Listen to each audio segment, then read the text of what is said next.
that go away. Okay.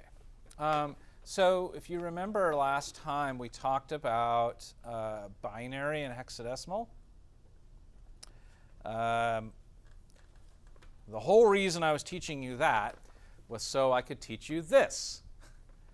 I don't actually really need you to be able to count in hexadecimal and binary like all by itself. Like that isn't super useful. What is useful is something called MIDI, Musical Instrument Digital Interface. And you have to understand binary and hexadecimal in order to understand how MIDI works. So what is MIDI? Well, long time ago, when I was a wee lass, people started making synthesizers. And what a synthesizer is it's, we'll talk more about synthesizers later in class or later in the semester, but basically it's using electronic circuits to make sounds. Okay, and you can manipulate the way that those circuits, interface with each other to shape the sounds into what you want. And then you can hook it up to a keyboard and play it like it's an instrument. And that was going pretty well. The problem was, everything was like this dedicated thing, and it was becoming really popular, but also really cumbersome because for every sound you wanted to play, you had to have a dedicated synthesizer and a dedicated keyboard for it. And if you look for pictures out there on the internet, you will see pictures of people playing live in the late 70s with stacks of keyboards all around them. And and behind the keyboards are stacks of racks of equipment with patch cables spilling out of them, because it was just that was how you had to do it. And so a lot of the different companies that were making these things sort of got together in the early 80s and said, hey, could we work together on this a little bit to try to make this simpler for everybody? And the idea was, could they figure out how to get all of their different synthesizers and keyboards to talk to one another in some universal way that was not proprietary, so that you could buy an Akai keyboard and hook it up to a Roland synthesizer, for example, and it would work. And so they all said, yeah, that'd be great. And they formed a nonprofit organization called the Musical Instrument Digital Interface Manufacturers Association, which still exists to this day. And they all kind of donated some money, to help fund this thing, and as well as dedicated some of their people to kind of help work on this. And what they were trying to do is create this sort of digital command protocol that would allow the keyboards to talk to all the synthesizers. Okay, and basically what they were trying to do is what it boiled down to in the end was they were trying to create a binary abstraction of musical performance. Meaning, what does a musician do when they are playing a musical instrument? And can we capture all the things that a musician does and encode those things as binary data? Because that's all they're talking about is, and what I mean is things like, okay, musician presses middle C on a keyboard and then releases it. And oh, well, they pressed it harder this time than they did last time. Or they push this pedal with their foot. Or they blow into this thing. And while they're blowing into this thing, they put their fingers on these holes. Or, that was what they were trying to do, is take that kind of information and abstract it into binary data that they could send down a wire, a digital computer cable, and a synthesizer would collect that and go, oh, they just played middle C. And the synthesizer would respond by making a sound that corresponds with middle C on whatever that synthesizer was. Okay? This was the task. And I'm going to now show you what they came up with. It's one of these really weird things in the history of this kind of technology where all these manufacturers actually got together and worked this out in a very altruistic way,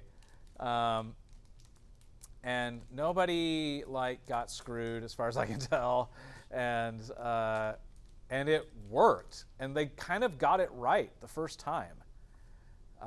MIDI is now really old technology, and up until 2 years ago, it had not changed significantly in all that time. It just worked, and worked pretty well.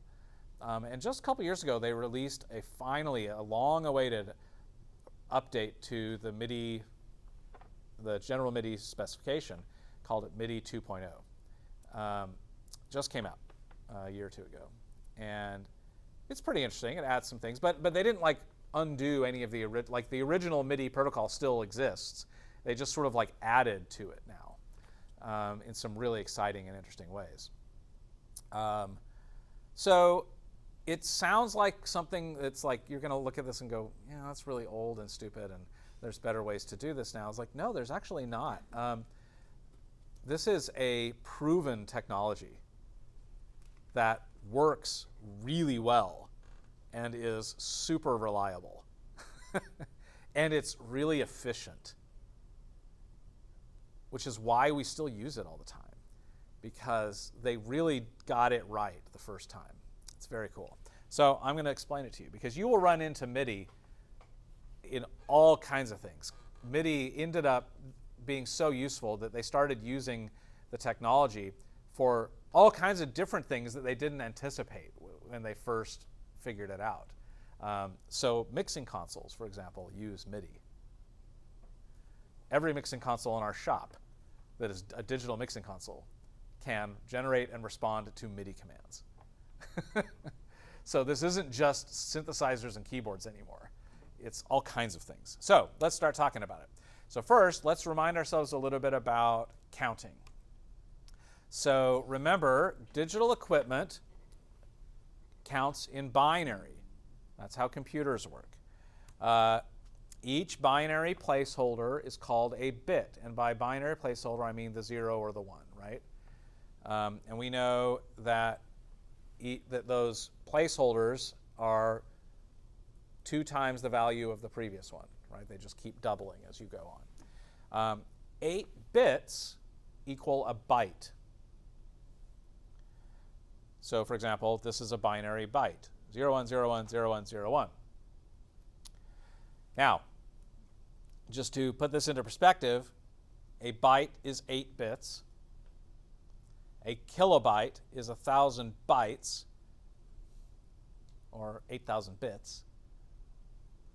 A megabyte is 1,000 kilobytes. A gigabyte is 1,000 megabytes. So, oops, sorry, I thought there was one more there.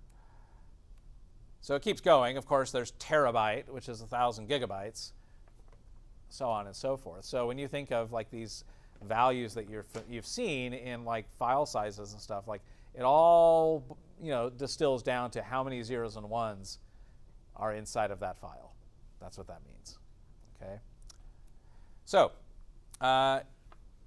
let's just remind ourselves the relationship between a binary byte and hexadecimal. So here is a binary byte of 4 bits.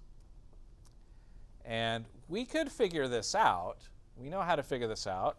There's a 1, there's a 2, there's not a 4, there's not an 8, there's a 16, there's not a 32, there is a 64, and there's a 128. You could add that together and you'd have the value you're looking for. But when going from binary to hexadecimal, you can actually chunk it like this. So you can look at it as two 4-bit chunks. And so if we look at that first one, 1101, well, that's easy. You could do that in your head. That's an 8, a 4, and a 1, otherwise known as 13, which in hexadecimal uses the digit otherwise known as D. Okay? And then you look at that other byte, 0011, well, that's 3. It's a 2 and a 1, right? So you don't even need a calculator to look at a binary byte like that and convert it to hexadecimal. You can really quickly, just in your head, convert that to a hex byte. And a hex byte is 2 digits representing the hexadecimal value of that byte. The reason this is important is that when you start looking at raw binary data coming in and out of a computer, a lot of the tools that let you look at that are going to show it to you in hexadecimal, just because it's a nice kind of shorthand for all that binary data. So otherwise, you're just looking at this endless stream of zeros and ones that are really hard to kind of parse in your brain. The computer has no problem with it, but our brains, it's harder for us. Looking at it at hexadecimal is a little bit easier for us. So this is why this is important. And it was really important to the MIDI Manufacturers Association when they created the MIDI protocol. They built the MIDI protocol. It is a binary protocol, but they built it in a way that it makes the most sense when you look at it as hexadecimal values. Let me explain. So the first thing they did is they said, okay, there are going to be 2 kinds of bytes in MIDI messages. There will be status bytes, and there will be data bytes. So some of these 8-bit bytes will be called status bytes, and some of these 8-bit bytes will be called data bytes. And the difference between these 2 bytes is the 8th bit. So if the 8th bit is a 0, then that means it's a data byte. If the 8th bit is a 1, then it's a status byte.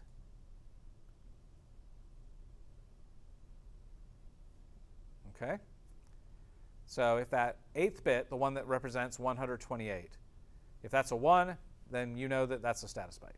If it's a 0, you know that it's a data byte. And that, very simple little decision that they made, but you're about to see how that now unfolds into a protocol that makes some sense. So if, yes.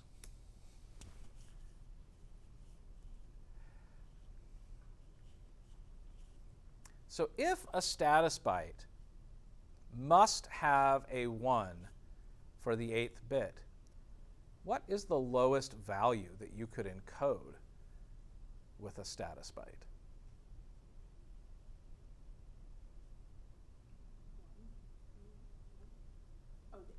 If the 8th bit has to be a 1, what's the lowest value you could encode with a status byte?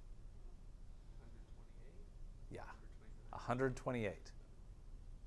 Okay, because that would be 1 with 7 zeros.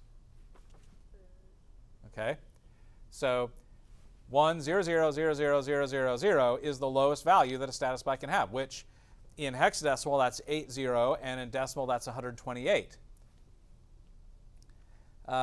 So generally we deal with MIDI bytes in hexadecimal, because as you'll see, it makes it much easier to program it. And it was actually written to assume you're looking at it in hexadecimal. But this is important to know, that a status byte cannot be lower in value than 128.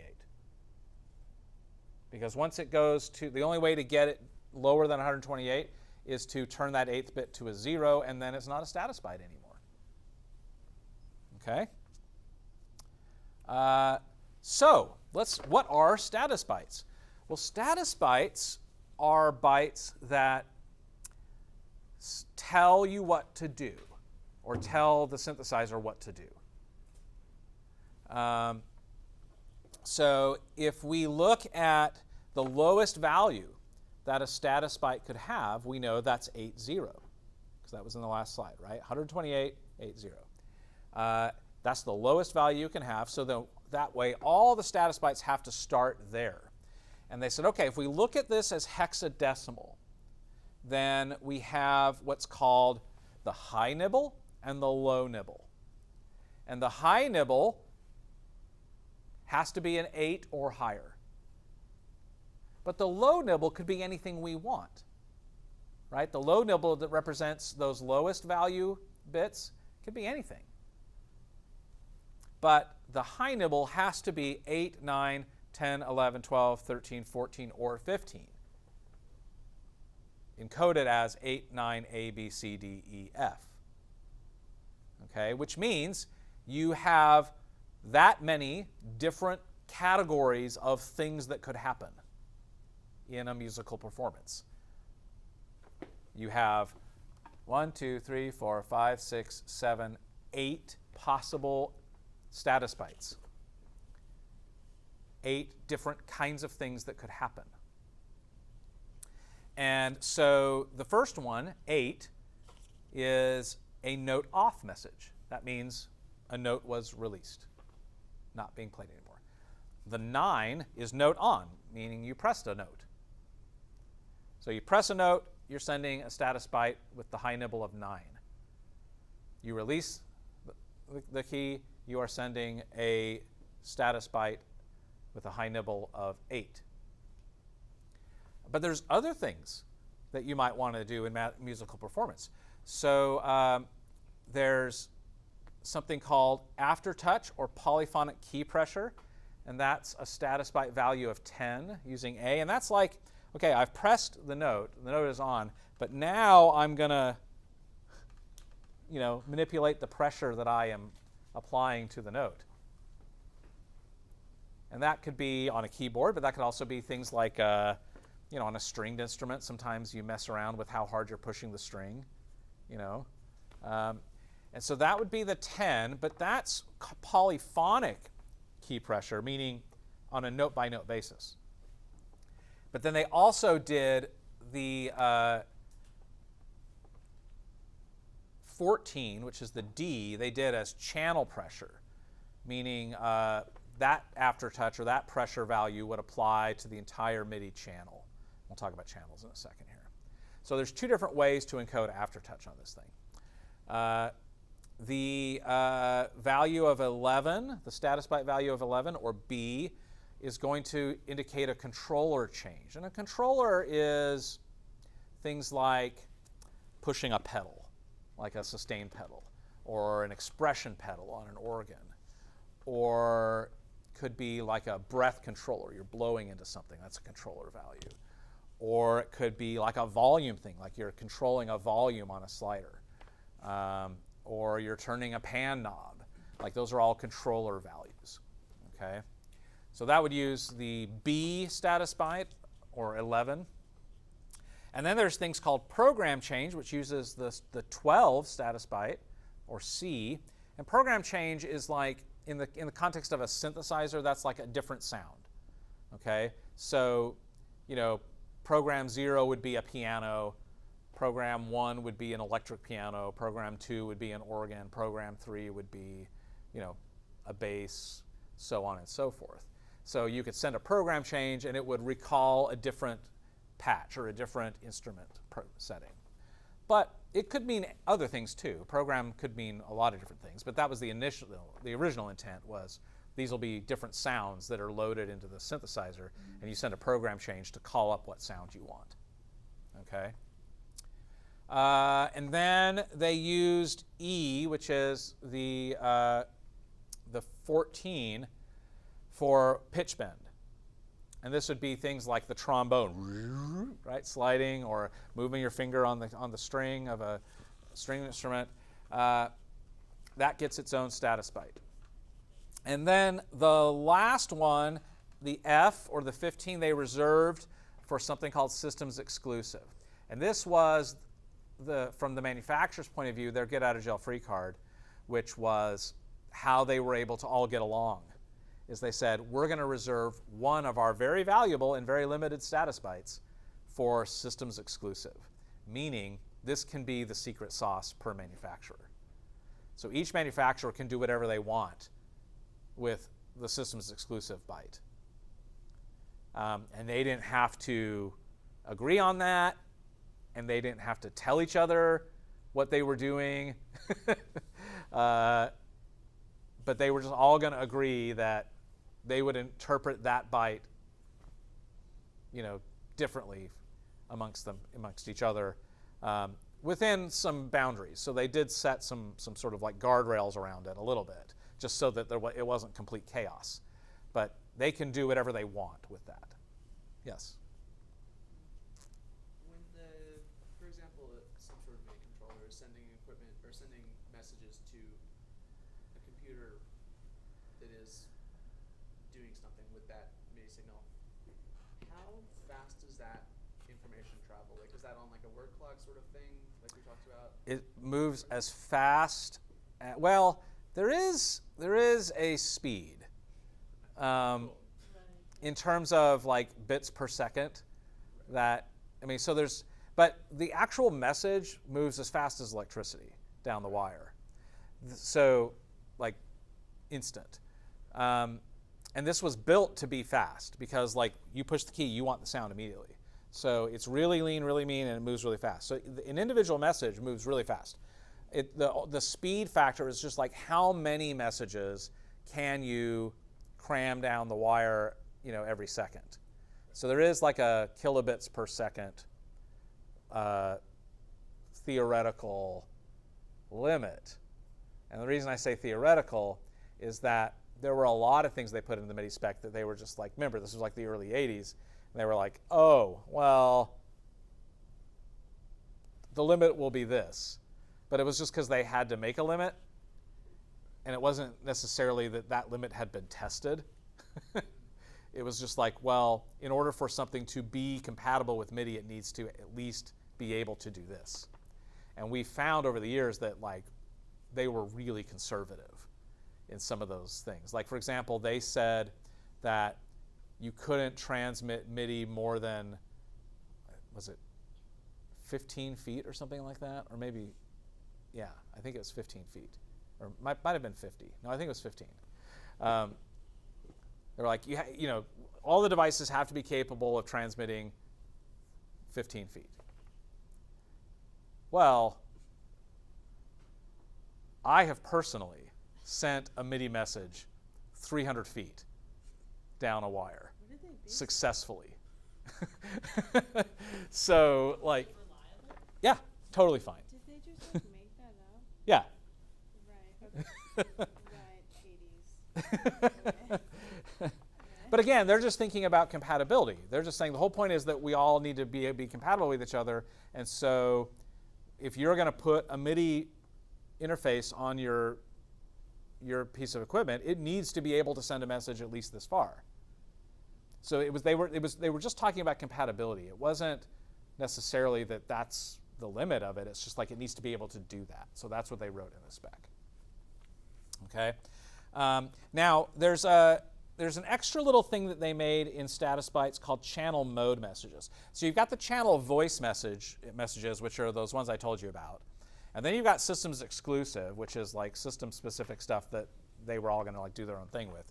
And then they had this thing called channel mode. And channel mode was going to be, they realized they needed some ability to do like blast messages, like things like all notes off or mute everything, like just stop, reset the whole thing, right? And those are independent of any particular note, any particular sound, any particular program. They're just like, please do this to everything right now. And so they reserved a little chunk of that control change status byte for channel mode messages. And I'll show you in a minute how they got that status byte to do double duty. Okay. Okay, so that's what's called the high nibble of the status byte. And then the low nibble, which is the lowest value 4 bits, are used for what they call channels. Now, if you've got 8 bits, or 4 bits, so 8 bits is the whole byte, but you're going to use the lowest 4 to do channels. And channels are like, channels could be different synthesizers in a rack. So you could have a rack full of synthesizers, and each one would respond to a different channel number. And you've got 4 bits to do it. How many channels can you get?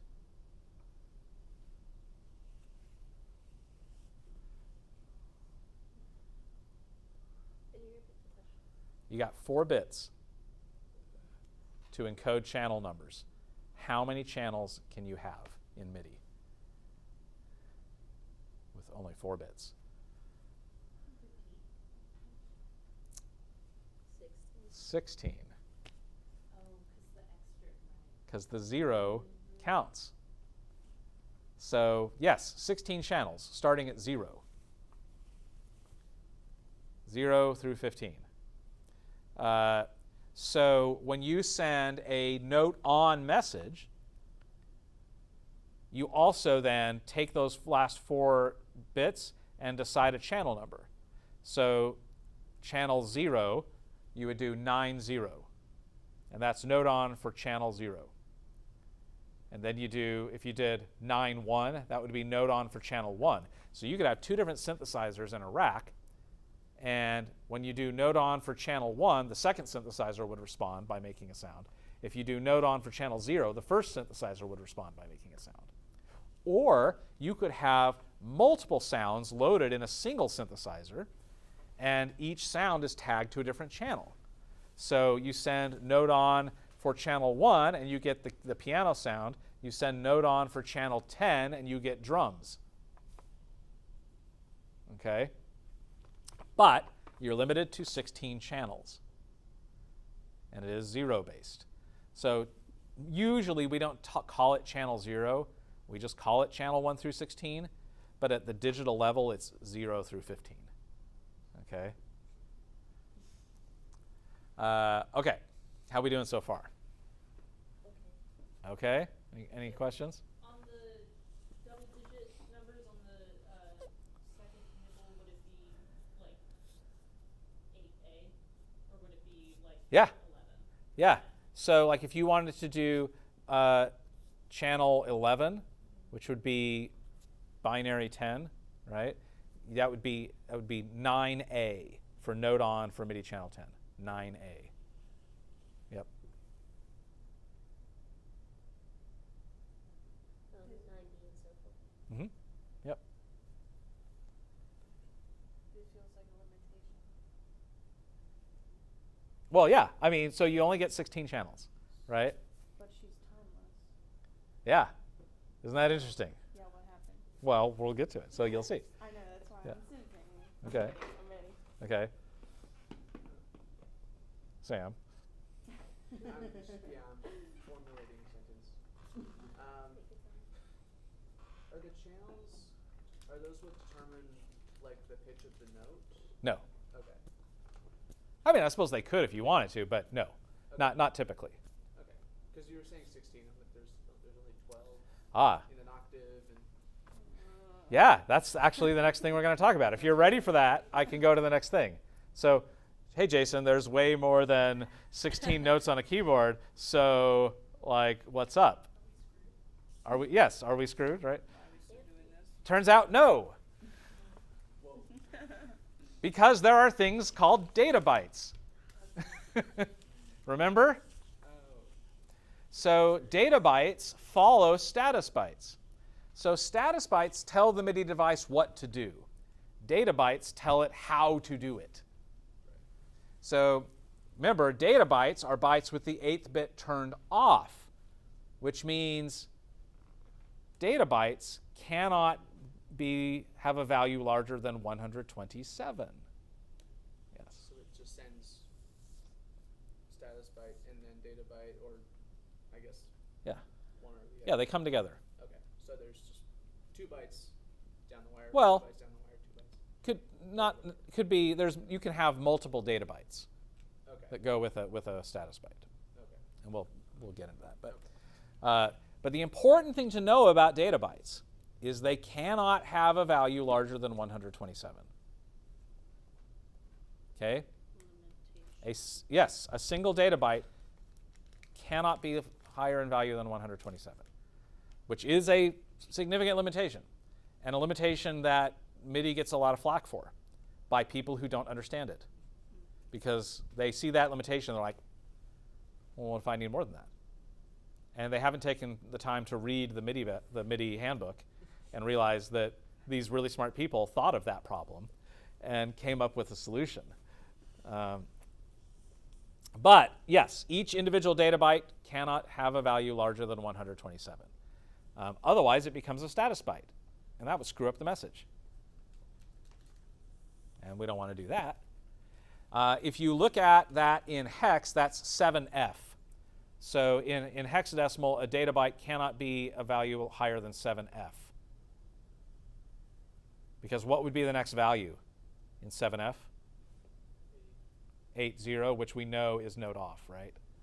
Node off for MIDI channel 1. So 7F is where data bytes end. So what do you do with them? Well, here is a table that shows you what data bytes go with which status bytes. So for example, a note on message, which is 9, includes 2 data bytes. 1 data byte is representing the note number, and the second data byte represents the note velocity. So you get a note on message, you get 90, meaning note on for channel 1, and then the next data byte will be a number between 0 and 127 that says which note you've pressed. So you get 128 notes if you count the 0. How many keys are there on a piano? 88 keys. So this should be enough, right? For notes, at least. And then the third byte, or the second data byte, is velocity. And velocity, also a value between 0 and 127, is how hard did you push the key in most cases. Because, think about a piano. Like if you push that key very gently, a quiet sound comes out. You push it really hard, a loud sound comes out, right? So how hard you push it is an important part of capturing that performer's work, okay?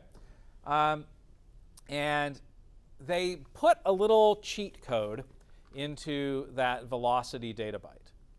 And that was that if you send a velocity of 0, meaning that velocity data byte was all zeros, then a MIDI device will interpret that as a note off message. So a note on message with 0 velocity is read as note off. And that is really important because, remember, it was manufacturers who wrote this specification. And if they can figure out a way to get the synthesizer to do note on, note off with a single status byte, then that's a lot less code that they have to burn into the chip. And so it was a little cheat that they made to make it a little bit easier. If they needed to, they could omit that 8 status byte and wouldn't have to figure out how to generate it. And instead, they could just do 0 velocity on a note on, and it would be the same thing. So some keyboards, that's what they do. For some keyboards, when you release a note, it just sends a note on with 0 velocity. Can you tell the difference? Only if you look at the raw MIDI data. It just has to keep sending that, or it sends it once? Just once, The yeah. same way that you press it? Yeah. So I push the key, I get note on, middle C at some velocity. I release it, I get note on, middle C, 0 velocity. And that's how the synthesizer knows to stop playing the note. So instead of sending that 8 status byte, it just uses the node on but 0 velocity. And a lot of keyboards do it that way. Which means that the synthesizers kind of have to know how to respond to both, unfortunately, because both are technically valid. Could you rewrite the 8th status byte to do something else then? Absolutely. Absolutely you can. I love questions I already know the answer to. And that is the power, the true power of MIDI, is that even though this is what they say all this means, it doesn't have to mean that. Like, if you realize that that 8 status byte isn't being used for anything, you can decide to use it for something different than node off. You could say, I want it to mean change the color of something that makes color. Right? I mean, you can have it do anything you want. And as you will see, we've thought of all kinds of things to do with MIDI that they didn't think of this first time around.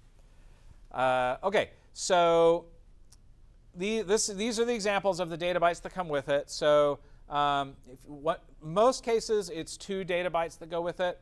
But in the case of a program change, it's just 1 data byte that represents the program number, which means how many total programs can you have? 128, right? Yes? I have a question about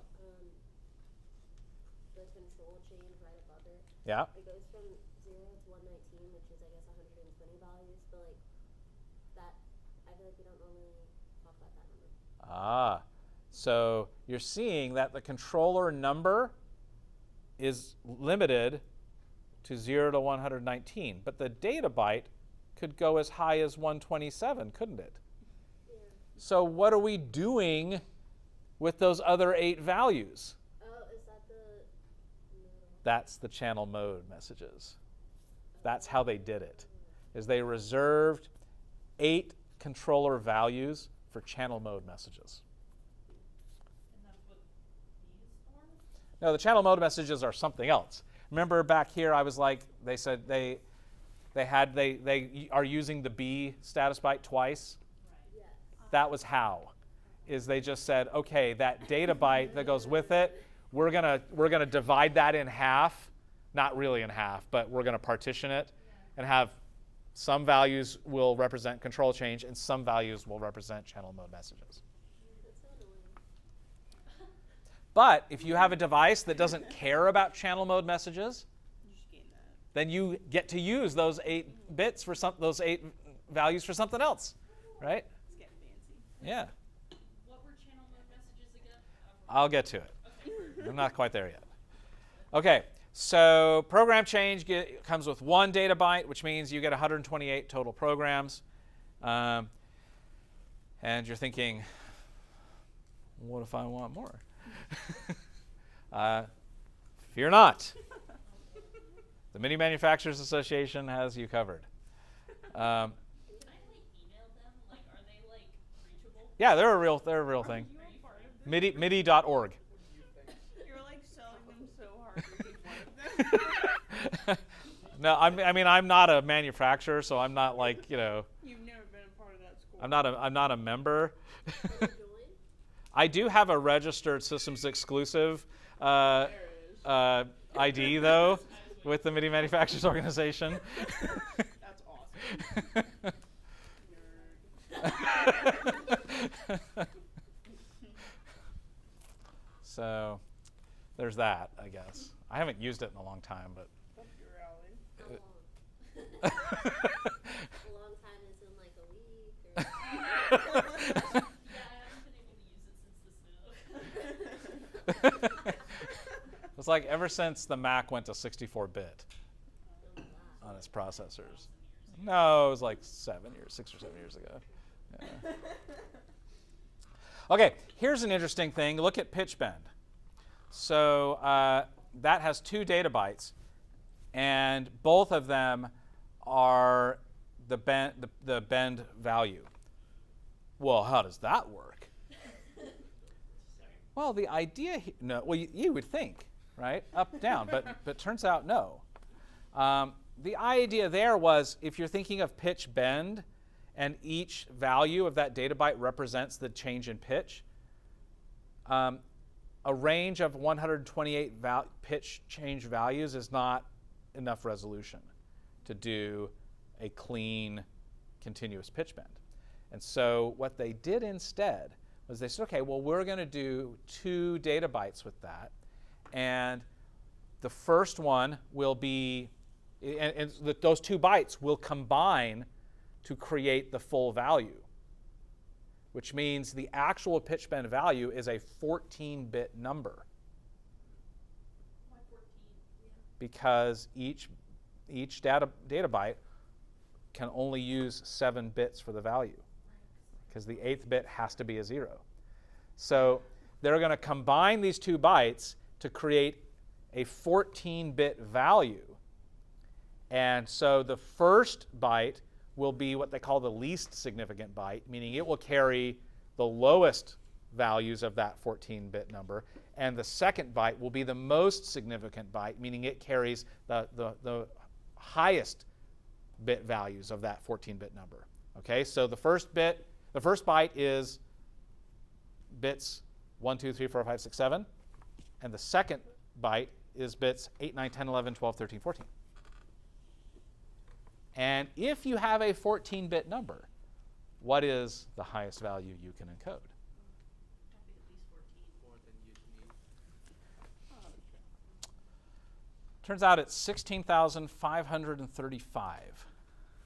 Where did you get that I think number that's from? smooth enough. I memorized it, but, Right. But where did you memorize it? well, we can do it. Know that. 14 bits.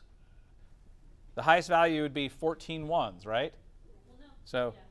1, 2, 3, 4, 5, 6, 7, 8, 9, 10, 11, 12, 13, 14. In decimal, 16,000, 383. I was hoping for the wrong way. The 500 thing is actually something else. Right. That's actually when it's 16 bits. So I was about to say when Yeah. the 0. 16,383. That's how many possible pitch change values you can have, which should be smooth enough, right? It sounds weird, I feel like. It doesn't sound as realistic as like real. Well, that depends on the synthesizer. That's about the synthesizer. But that resolution should be enough. Jason, you should play one sound and then bend it up by 1/16 whatever if 1 bit or of 1. Yeah, one value, you wouldn't even tell the difference. So, okay. So, any other questions about this? If you play both of the pitches at the same time and one is up by 1 bit, would you hear the warble? It depends. Depends on what. It depends on how you have decided to use that 16,383 range on your synthesizer. What do you mean? Like, is that 2 semitones? Is that 4 semitones? Is that 1 semitone? You get to decide. It changes what bit Yeah. that went out would be. Yep. Makes it work. Yeah. What's the LSB and MSB? Least significant byte and most significant byte. That's so Really? defeating. been high byte and low byte, like Yeah. it would've been fine. Also, how does it do the up versus down? Is the thing. Does it just pick the middle? Well, good question. So if you have 16,383, what would be the middle of that range? Okay, so they just pick the middle and that was it. 100. Divided by 2, 8,191.5. Well, they can't do 0.5, can they? So, but remember, it's 0-based. So if you do, What would happen if you put it on hexamer right now, or binary? well, it does a signed value, which MIDI does not support. When you say that, what do you mean by that? Well, a signed value adds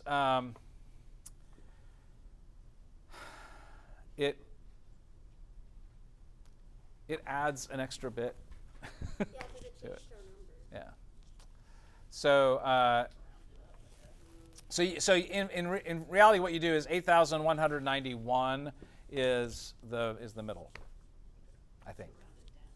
Yeah, because remember it starts at 0. So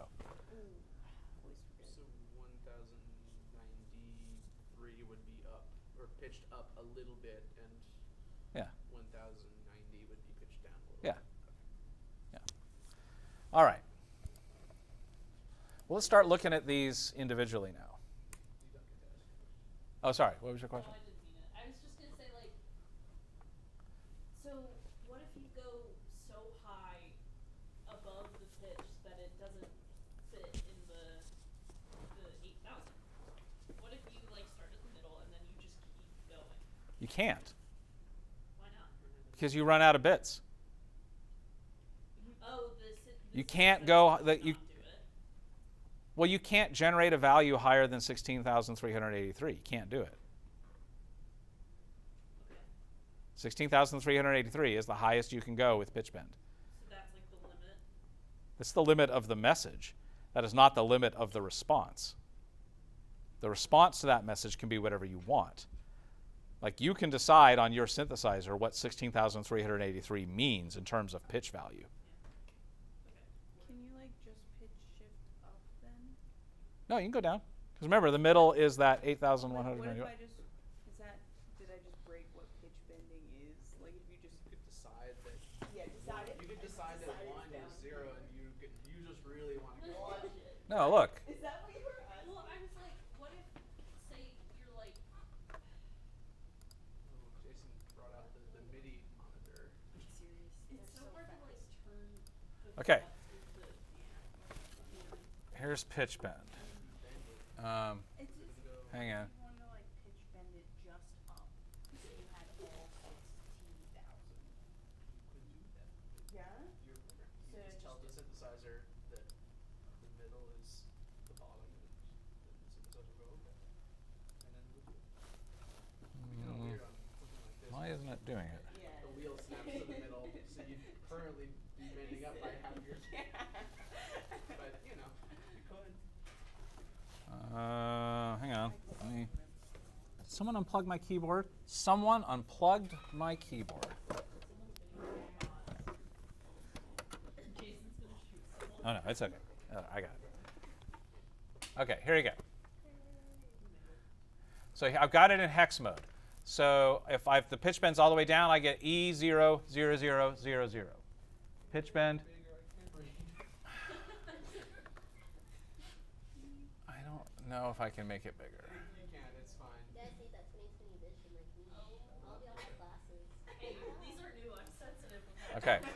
So E0, 0, 0, 0, 0. That's pitch bend, MIDI channel 1, and then the 2 data bytes are 0 and 0, which that's the lowest value you can have, right? Pitch bend all the way up is E0, 7F, 7F, because 7F is the highest value you can have for a data byte, right? So that's your 16,383. Now, if I release it and go to the middle, I get E0, 0, 0, 4, 0. Which is pitch bend. And what is the value of 40 in hex? 16 times 4? Oh, 128. Wait. 16 times 4. Oh yeah, 64. I don't trust myself with that one. Okay, so 40 in hex gets you 64, right? So what this thing is doing is actually the middle is scaled in a really interesting way.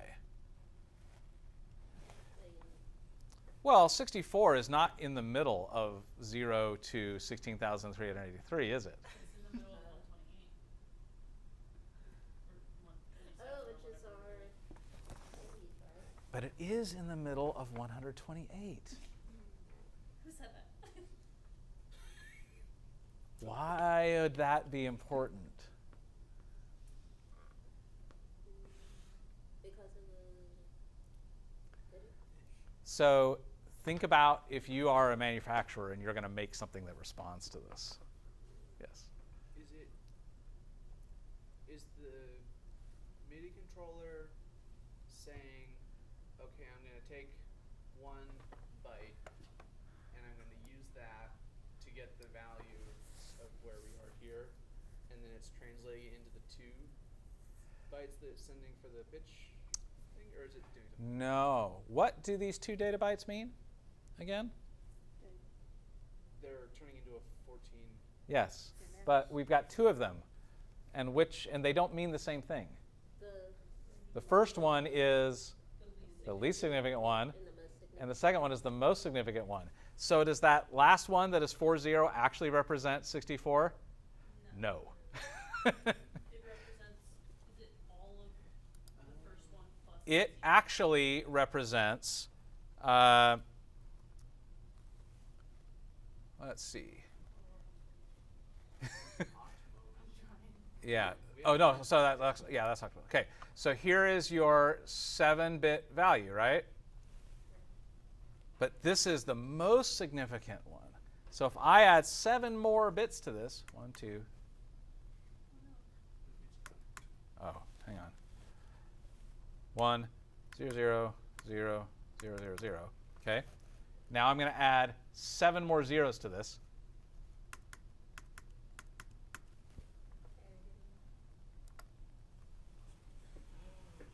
The middle. We're not even at the middle, 'cause it's, wait, hold on, I'm confused. Can you explain all that just again, but a little slower? Okay, I'm at the middle, Yes. and that's E00040. But remember that these 2 bytes actually represent a 14-bit value. But the lowest 7 come first, and then the highest 7 come. So in a 14-bit number, we start, if we're going to actually count this, we actually do the second one first if we're going to find out the full value. Okay? And in the 40 in hex is 1, 0, 0, 0, 0, 0, 0 in binary. That's the beginning of the number. So why don't they just do that? Why do they have to do the least significant first? I'm so glad you asked.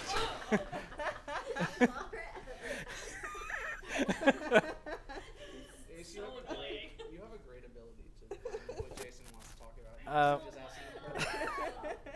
I feel like in kids' TV shows when they ask a question. Oh my gosh. Like, where's the door? And I'm like, I know where the door is. So it's actually this is a really deep cut, okay? Oh, that was barely making it, bro. Oh my gosh. But computer chips. Remember when I talked about CPUs and their compatibility and how some CPUs are not compatible with certain software? It's because of one of the reasons is because of how the CPU reads the bits. Oh, is it like left to right? Yes. So some CPUs are least significant bit first, and some CPUs are most significant bit first. Could you not just change that? Yes, with software. But the fundamental hardware level, that's what's going on. And I suspect what was happening is the chips that they were using were least significant bit first chips. And so that's how they designed the protocol. That makes sense, but I don't like it. You don't have to like it. Okay. Like chip convention, is that just down to the language of the person who was making the chip? Like we read right to left. Somebody just decided. Someone in China reads left to right. I don't think it was necessarily that. It was just somebody decided. Okay. Okay, so let's start looking at some of these in a little more detail. Okay, so let's look at a node on or node off message.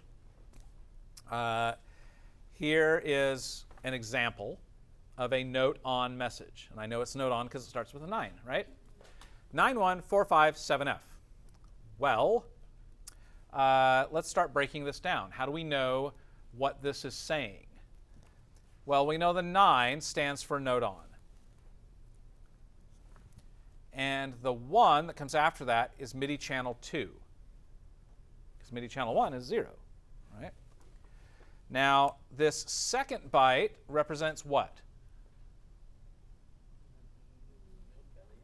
Yeah, the note number, right? Which note? And this is note number 69, which is A3. How do we know that? Did you count the keys on the Yes, but remember, there's only 88 keys on the keyboard, and there are a total of 128 note values. So, yeah, what is that? They just make a chart and they decide. Yes, they made a chart, but it was not completely random. It would have been really funny if it was. So, whoever took piano? Anybody ever take piano lessons? Okay. What was the first note you learned? Middle C. Yes. Let's say, yeah. It's the first note I learned. Middle C, right? Okay. So, hang on here, because this is computer science, nerdy stuff here. Why is middle C the note that you learn first? Because it's in the middle. It's in the middle of the keyboard, right? Okay. So you've got, that's the note in the middle. So you learn that one, and you say, well, there's ones higher than that, and there's ones lower than that. Okay. What is the middle value in a range of 0 to 127? 64. Or 60. 63 or 64, depending on how you look at it, right? Okay. What is that in hex? Wait, what is what? That value, 63 or 64?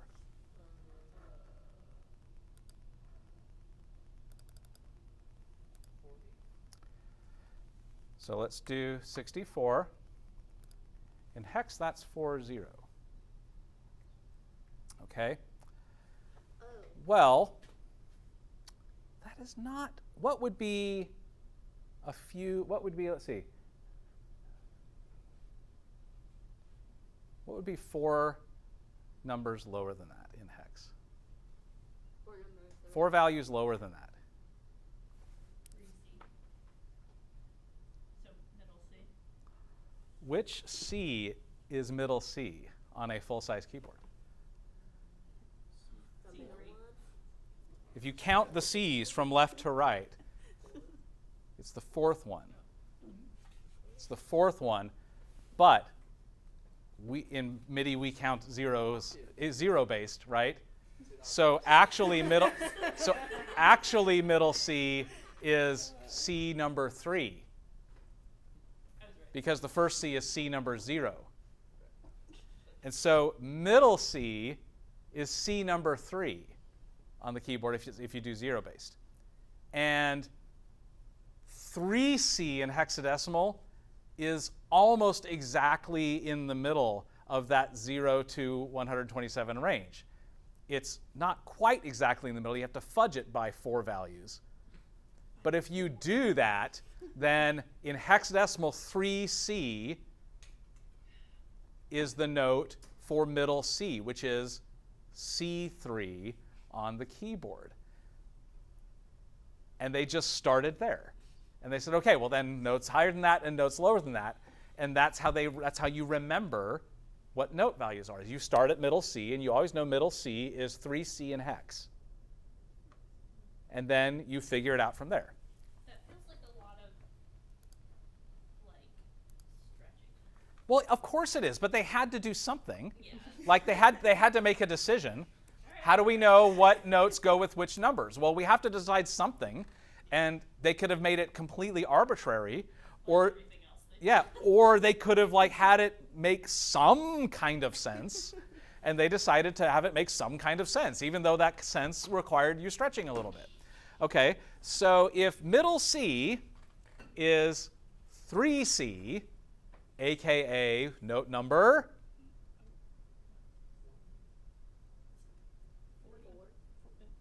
3C in hex is what in decimal? 60. Note number 60. Because you go, it's 64's in the middle, and then you come Oh, back. yeah. Okay. I'm there. We're there. Note number 60. That's 3C.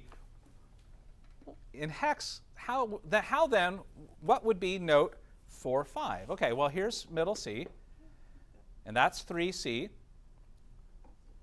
3D, 3E, 3F, 4, 0, 4, 1, 4, 2, 4, 3, 4, 4, 4, 5. That's A. So you just Yeah. I think I'm there. Yeah? Yeah, I think so. That's how we know that 4, 5 is note number 69, otherwise known as A3. I think I wrote down the wrong number at one point. Okay? Like, ruined the whole thing. Okay, now the third byte is 7F. What does that represent? The velocity. So that means full velocity. You've hit it as hard as you can hit it. Right? Oh, because that's the like cap you can't go over. Yep. You can't go over 7F. Can't go over 127. But if it was like 3F, is that like half velocity or is that a thing? Yeah. So 4, 0 in hex would be halfway, right? Oh, okay. Yes. That's why I got confused earlier. Yeah. So there's a range, right? So look at my here. Watch. I'm gonna do it here. Here's that note. 9, 0, 4, 5. I got. Oh, sorry. It's doing the pressure. Let me ignore that for a second.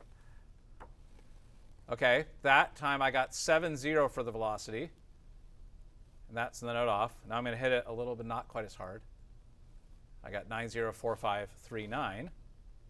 I'm going to try to hit it not even lighter than that. I got 0D. Ooh. Why is That. it? Oh wait. Now I'm going to hit it really hard. I'm going to try to get the full 7F. I got it. how do they decide this stuff? Like the pressure, they just like The velocity? or the Well, I mean, you can actually manipulate that on your keyboard. so like if It's you called the play velocity ramp. generally pretty aggressively, but you don't want it to sound. Yeah. So if you're like a heavy player, you can adjust your velocity ramp to scale it down a little bit. My dad always called that having cement blocks on your hands. Yeah. So you can play with it. All right. That's note on, note off.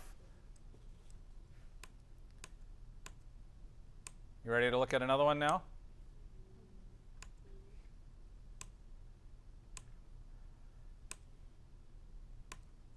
Control change. So they had to decide, well, what do the different controller values mean? Because I can do anywhere from 0 to 119, so what do they all mean? Well, there's a whole table, and now that the library is back open again, I'll go get the book. But I bought a copy of the complete MIDI 1.0 detailed specification incorporating all recommended practices. That is the title of the book, published by the MIDI Manufacturers Association. And it's on the shelf in the library, so I go check it out every year for a semester. We'll leave it in here and you can look at it. Okay? But in there is a list of what all the controller values are. Here is an abbreviated collection of some of those values. So controller number 1 is the modulation wheel, which is this wheel. Controller number 7 is volume for the channel. Controller number 10 is pan, like left, right. So on and so forth. The sustain pedal, like this pedal, that is controller number 64, or hex 40. So these are just some examples. There are others. It's quite a long list. But they actually have values for all of it. So what we're looking at here is you do the first data byte is that controller number, and then the second data byte is the value of that controller. So what are you setting that controller to? So for example, here is a control change message. Let's break it down. The B stands for control change. The 5 stands for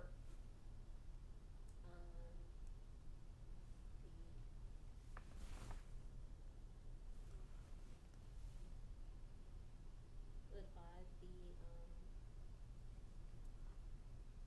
I don't know. well, what is that that low value in the status byte represent? It's up here, it's on the screen. Wait. Note number. Channel, right? Right? So the hex value is BN, and the N stands for voice channel number. So that 5 is channel number, which is channel 6, MIDI channel 6.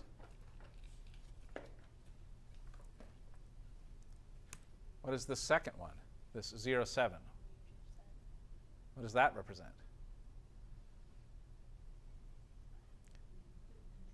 Yeah, the controller number. And controller number 7 is, does anybody remember it from the last slide? It's volume, Yes, dude. channel volume. Okay, so we are changing the volume of MIDI channel 6. Oh. No, sorry.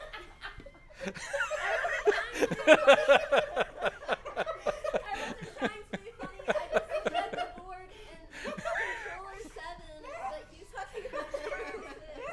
I'm sorry. Don't mind me. Genuinely was not trying to be funny. Okay, so I just read it backwards then, right?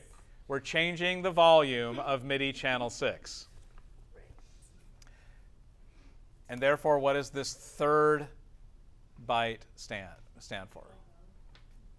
Yeah, it's the actual volume level, which in this case is 0. No volume. Volume all the way down. So B50700 sets the volume for MIDI channel 7 all the way down. Okay, so question. Yeah. With the 00, is that, like, you could change that obviously to a different number, but is it in, like, the binary code, or, like, you could just throw in, like, 00, that's a hexadecimal value. hexadecimal? So it can be anywhere from 00 to 7F, Okay. right? So following. Yep. Okay. Any other questions about this one? All right. Let's do another one.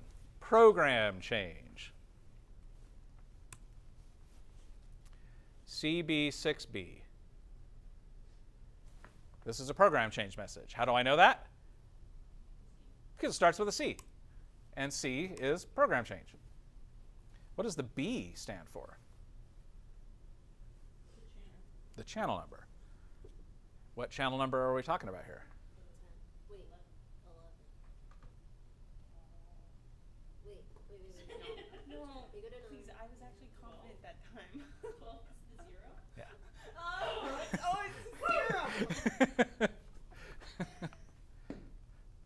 Okay, so program change, MIDI channel 12. And what does the 6B stand for?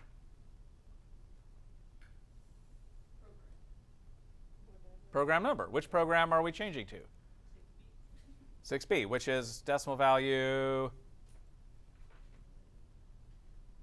Did you tell us what program change was? Unrelated to your question. Well, it can mean a lot of things, but the original intent was this would be different sound patches on a synthesizer, right? So the difference between piano, electric piano, guitar, so on and so forth, right?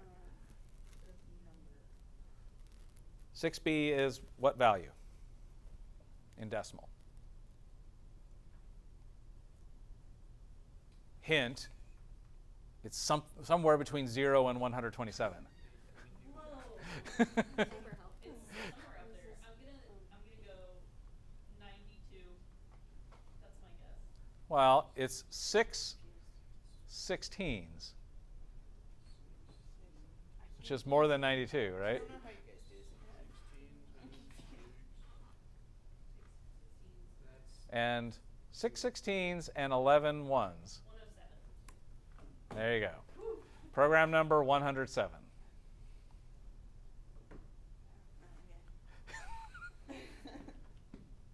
Yeah? Can't wait to have a calculator that does that. This is why I was plugging pcalc for you, saying you all were making fun of me. And now you know. It's like in the Truman Show where he's like, wow, I love this coffee. It's so great. This guy really loves MIDI and PCAL. I'll put it on my birthday wish list. Okay. All right. So, oh yeah. So that's just a reminder of those things. Okay. So that's just a few examples of MIDI messages. Okay. Now let's play, in our last few minutes, let's just play around a little bit with our keyboard and see what it does.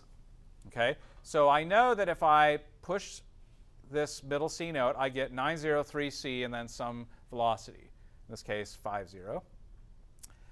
If I release it, I get 803C00, and the 80 is note off. So this one actually generates a true note off. It doesn't, no like cheater note off on this one. This one does the cheater note off, though. See? It's a note on message with a 0 velocity. Right?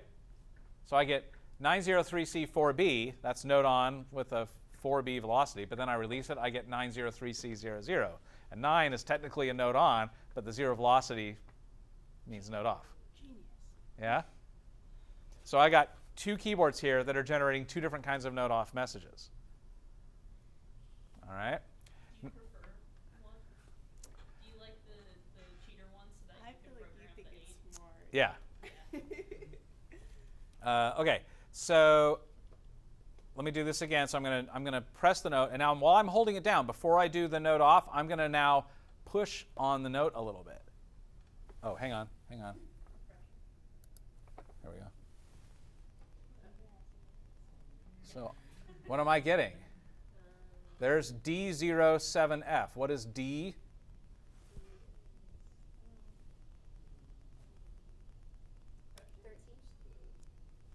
It is, well, the D is channel pressure.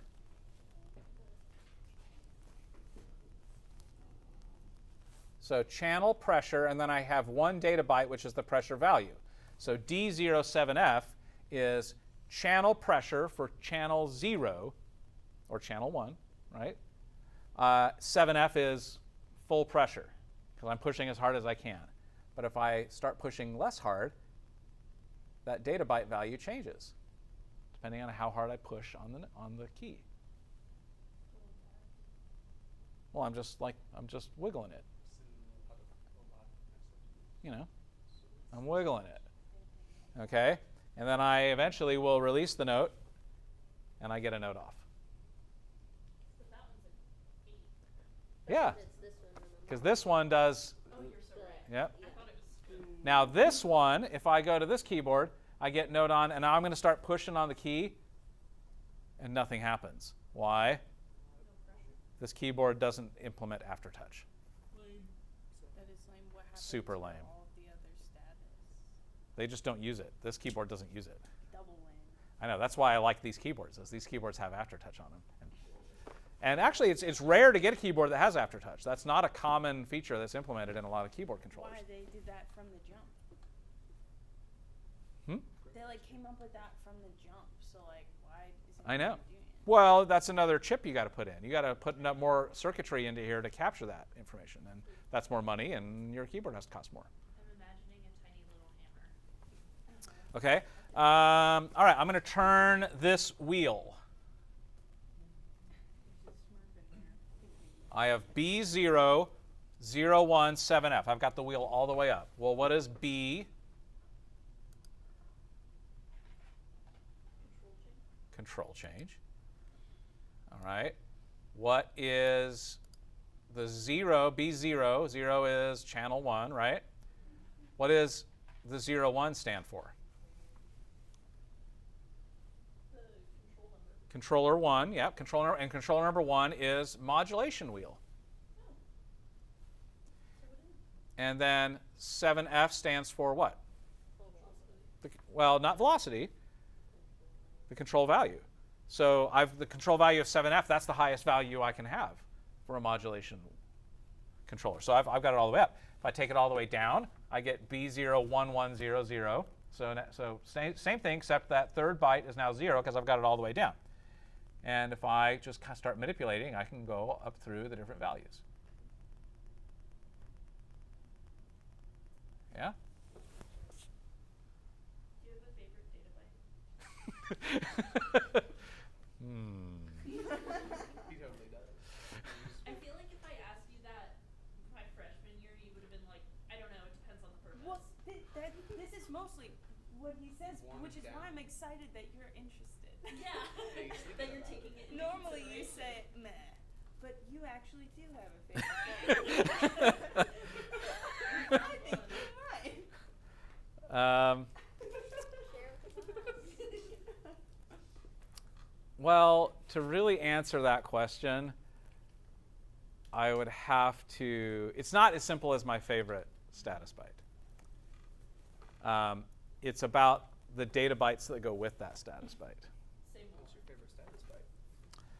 If that's so simple. And the My, data s- bytes my, usually- my favorite status byte is control change, but only when it is paired with with 4 very specific data bytes.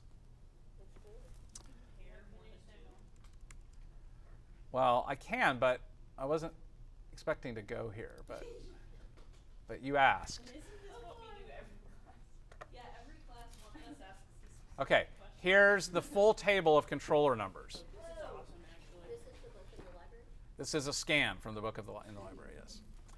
Whole book. Sorry, guys. What's that? Do you have the whole book? Yeah, it's in the library. No, like scanned. No. I mean, it used to be you couldn't get a PDF of it because this was the only way that MIDI.org made money, was selling this book. And so they would only sell it in print. But now now they'll let you get a PDF. Okay.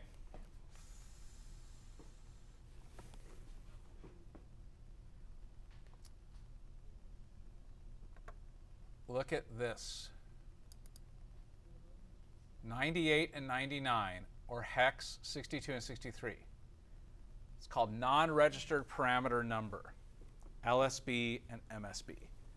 What does that mean, non-registered? It means this can be whatever you want. That's why Jason loves it. And it is a 14-bit value between those two. Like the secret sauce. Yes. And you pair that with I thought you could only do 2 data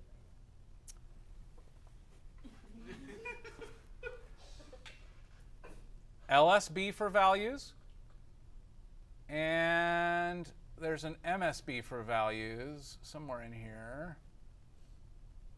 I don't see it in this list. Data entry MSB. Oh, there it is. Yeah, data event entry MSB. Okay, so you can actually have, if you use these non-registered parameter numbers, and these non-registered means they can be anything you want, and every MIDI-compatible device automatically assumes those don't mean anything specific, okay? Except if they decide to make them mean something specific. And so you can send a pair of controller messages.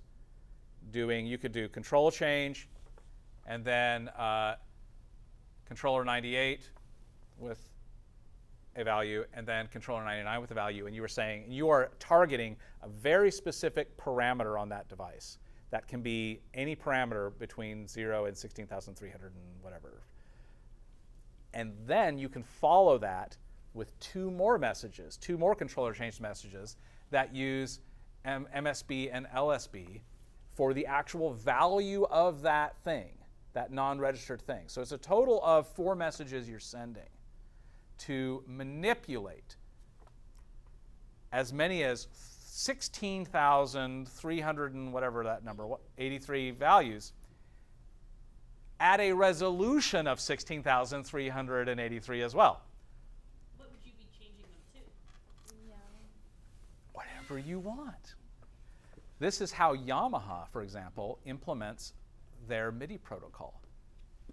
The Yamaha app, the control app that you use to remote control Yamaha, is using non-register parameter values because they have 16,383 possible different things, which, like, okay, input faders, 1 through whatever, mute buttons, 1 through whatever, pan knobs, 1 through for whatever, EQ channel 1, high shelf, frequency cutoff could be one of those non-register parameter numbers.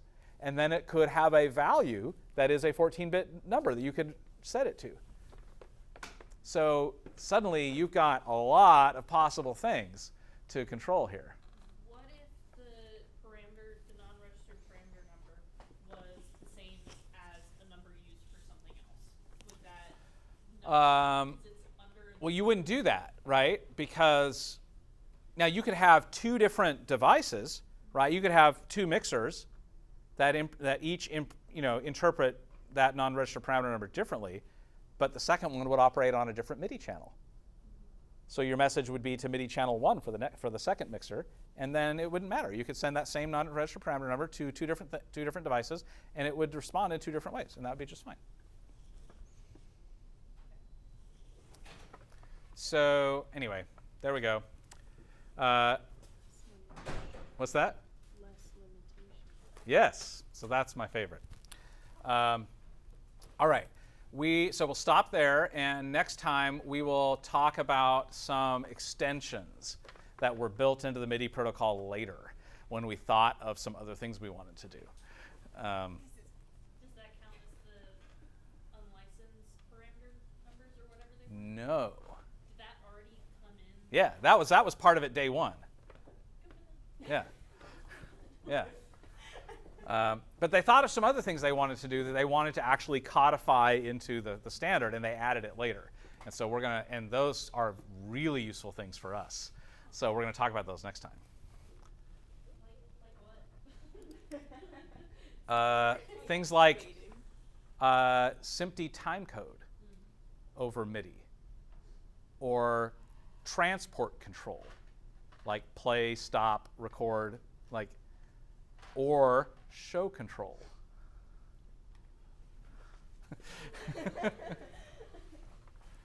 All right, there you go. Yep.